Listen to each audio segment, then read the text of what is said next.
That's it. This is the solution. Yes, it's a good thing, it's not a bad thing. But your house is just 3,000 square feet.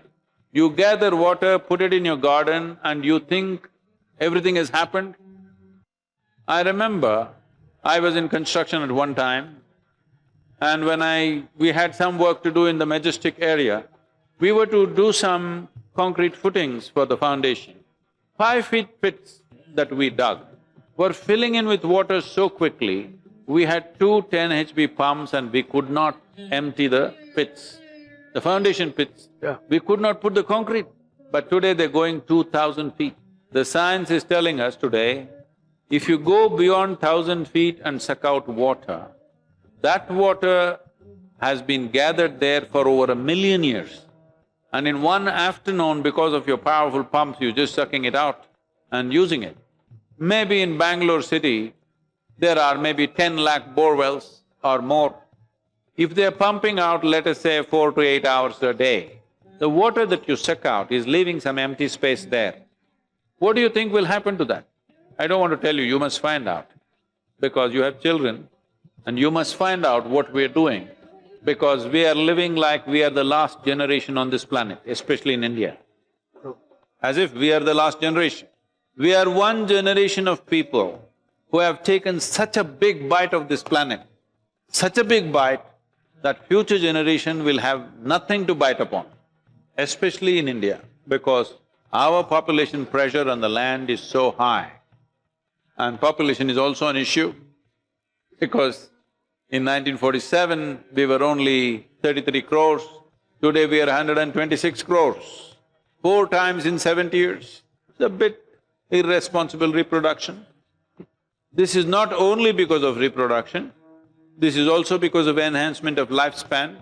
In 1947, average Indian lived only for 28 years. Today, we are reaching 65, which is a wonderful achievement.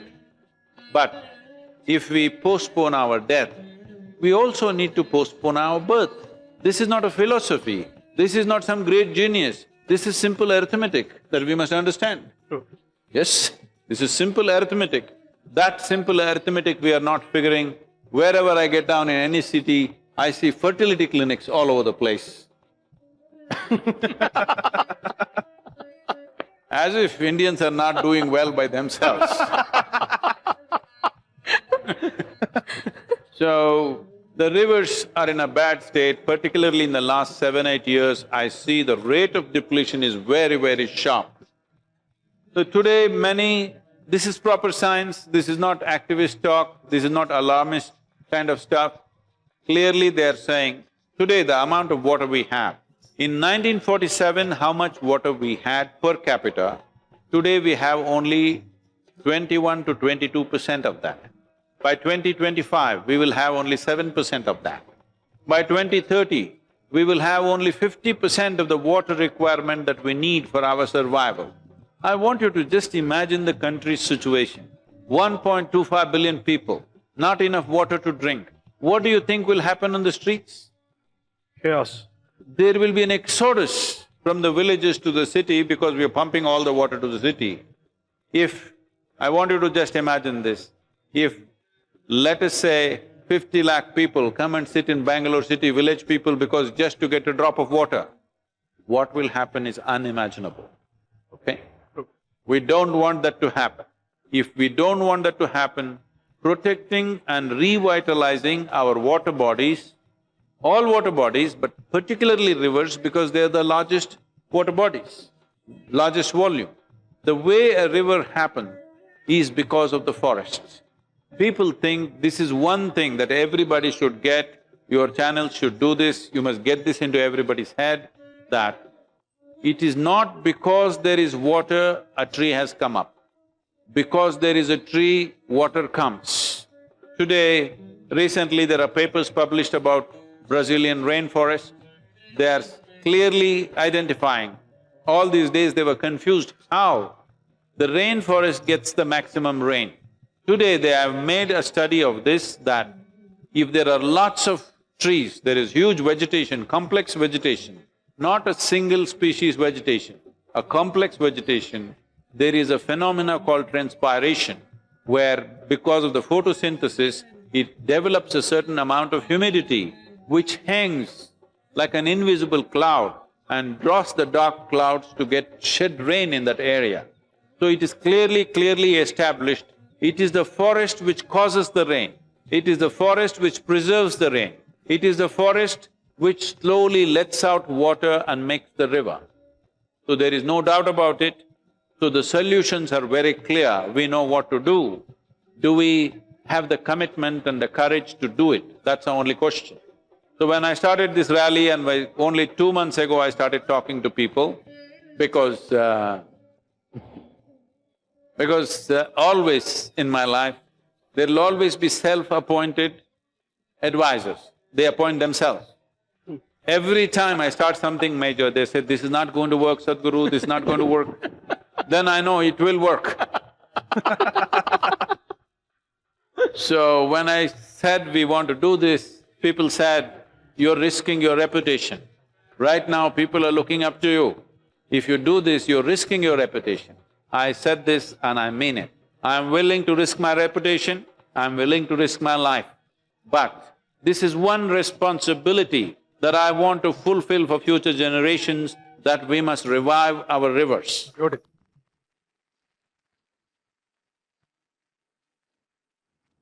ಗುರುಗಳೇ, ನಂದು ಒಂದೇ ಒಂದು ಅನುಮಾನ ಅದೇ. ನೀವು ಆಗ್ಲೇ perfect, ನಿಮ್ಗೆ ಯಾಕೆ ಕ್ವಶನ್? ಅದು ಈ ತರ ಇರೋದು ಪರ್ಫೆಕ್ಟ್ ಇಲ್ಲ ರೀ. ಪರ್ಫೆಕ್ಟ್ ಅಂದ್ರೆ ಈ ತರ. ಎಷ್ಟು ದಿನ ನಾನು ಹಂಗೆ ಅನ್ಕೊಂಡ್ಬಿಟ್ಟಿದ್ದೆ, ಈಗ ನಿಮ್ಮನ್ನ ನೋಡಿದ್ಮೇಲೆ ಗೊತ್ತಾಯ್ತದೆ ನಾನು ಪರ್ಫೆಕ್ಟ್ ಅಲ್ಲ ಅಂತ. ಗುರುಗಳೇ, ಈ ನದಿಗಳನ್ನ ಉಳಿಸಕ್ಕೆ ಹಿಂಗೆ ಮಿಸ್ಡ್ ಕಾಲ್ ಕುಡಿ ಅಂತ ಅಲ್ಲಿ ಬೋರ್ಡ್ ಹಾಕೊಂಡಿದ್ದೀರಾ. ಆ ಮಿಸ್ಡ್ ಕಾಲ್ ಕುಡೋದ್ರಿಂದ ನದಿ ಹೆಂಗ್ ಉಳಿಸಕ್ಕಾಯ್ತದೆ ಅಂತ ನನ್ನ ಅನುಮಾನ. ಇದು ಸ್ವಲ್ಪ ಪರ್ಫೆಕ್ಟ್ ಆಗಿದ್ರೆ ಈ ತರನೇ ಪ್ರಾಬ್ಲಮ್.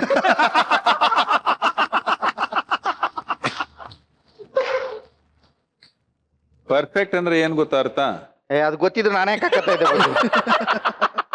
ಪರ್ಫೆಕ್ಟ್ ಅಂದ್ರೆ ಇಂಪ್ರೂವ್ ಮಾಡಕ್ ಆಗಲ್ಲ ಇನ್ನ. ನಮ್ ಭಾವ ಸರಿಯಾಗಿಟ್ಟವ್ ನನ್ನ ಹೆಸರನ್ನ.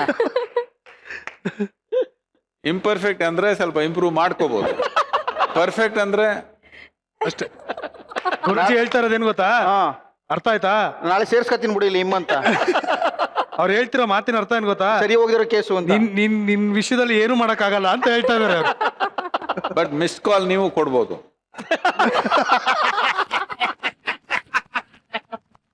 ಆಲ್ರೆಡಿ ಕೊಟ್ಬಿಟ್ಟೆ ಗುರುಜಿ. ಅದೇ ಅದರಿಂದ ನದಿ ಹೆಂಗ್ ಬಚಾವ್ ಆಯ್ತದೆ ಅಂತ ನಂಗೆ ಅನುಮಾನ. So, how does a missed call save the river? We must understand this, that river is a concurrent subject between the center and the state. That is, if a central government passes a law, the enforcement will only happen because of the enthusiasm of the states. Otherwise, it will not happen. You know, in Kaveri, whatever the central government says, Karnataka will do its own thing, Tamil Nadu will do its own thing. For everything, Supreme Court is trying to intervene. This is because it's a concurrent subject, it is not in the hands of the center. Even if it's an interstate river, interstate rivers are in the hands of the center, but still enforcement can only happen at the state level. So, to get this concurrence is the reason why we're first of all doing the rally. Why I'm personally driving from Kanyakumari to the Himalayan foothills, covering 16 states and 23 major events across the country. 32 days I am on the road, once again back on the road. At one time, I crisscrossed India on my motorcycle. This is one good thing that's happening with the rally. I am once again on the motorcycle. Not the entire distance, but here and there. So, in all these states, the chief ministers are participating in the event. This means there is concurrence. Nobody thought all chief ministers will participate. We did not campaign, nothing, only 1 or 2 chief ministers we had to meet. For all the others, we just wrote a letter. Within 15 days, everybody confirmed the dates. So, never before this has happened, that all chief ministers are participating and saying, yes, there must be a river policy different from what we have right now, for revitalization.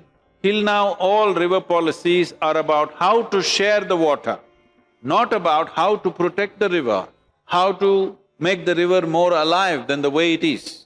So making the river alive and having waters flowing for 12 months of the year is not just for getting water for Bangalore city. India has over 1,000 species of fish and other aquatic animals in the fresh water. This is the only country on the planet which has so many species living in fresh water. If a river becomes seasonal, most of them die just like that, never to recover. Right now there is no study to tell us how many of them have become extinct in the last 10 years. There is no study. But if you make a study, there will be shocking results for sure, because major rivers are going dry. If you do not know, Kaveri goes dry at least for 3 to 3.5 months, totally dry. Kaveri stops 170 kilometers inland in Tamil Nadu. Before touching the sea. Before touching the river, ocean. The entire length of Kaveri is 870 kilometers. In this, the Tamil Nadu's portion is 430 kilometers. 170 kilometers short of the ocean, it's stopping. So I was talking to the Tamil farmers and I told them, at least in another 25 years, you will have nothing to fight for. There will be no fight because there will be no Kaveri flowing in your state. It is that serious. So getting the concurrence of the state is important, that's why we are driving through all these 16 states. These 16 states are the most heavily farmed states. The other states which are in the northeast are not so heavily farmed, they have over 35% forest cover. But these states are very heavily farmed. Now the next thing is, if you pass a law like this, if you go aggressively, it will take 10 to 15 years to implement. If you implement this in 15 years' time, it will take another 5 to 10 years before you actually see the rivers rising. Or in other words, it is a policy which will give you results only after 20 to 25 years. That means it's not an election-winning policy. This is why we are using the word vote, vote ಮಾಡಿ. Vote ಮಾಡಿ, ರಕ್ಷಿಸಲು vote ಮಾಡಿ. ಇದೆ ಇದೆ. We are using the word vote because you are voting for the rivers. You are not voting for Congress or BJP. You are voting for the rivers because we want 30 crore phone calls. Because if a government has to make a policy which will yield results after 20 to 25 years, which involves enormous economic outlay and execution problems are there, many problems are there. If they have to have the determination to do this, the people of India have to clearly make a statement that we are mature enough as citizens of this nation, that we will not give our vote to somebody who gives us a free sari or a dhoti or some money. If you do something for the long-term well-being of this nation and for the future generations, we will be with you. This is the statement you're making with this phone call. And that's very important. If you don't make this, being a democratic governments, they think in 5 years, what about the next election, what should we do? Correct. This will be the thought. We want the political leadership to think beyond election. We want the political leadership to think beyond their span of political life. We want the political leadership to think and act for future generation. If this has to happen, you must express your vote, saying that you must express your responsibility through this vote, saying that we will stand with you if you do something for the long-term well-being of Bharat. Very true. ಇದರಲ್ಲಿ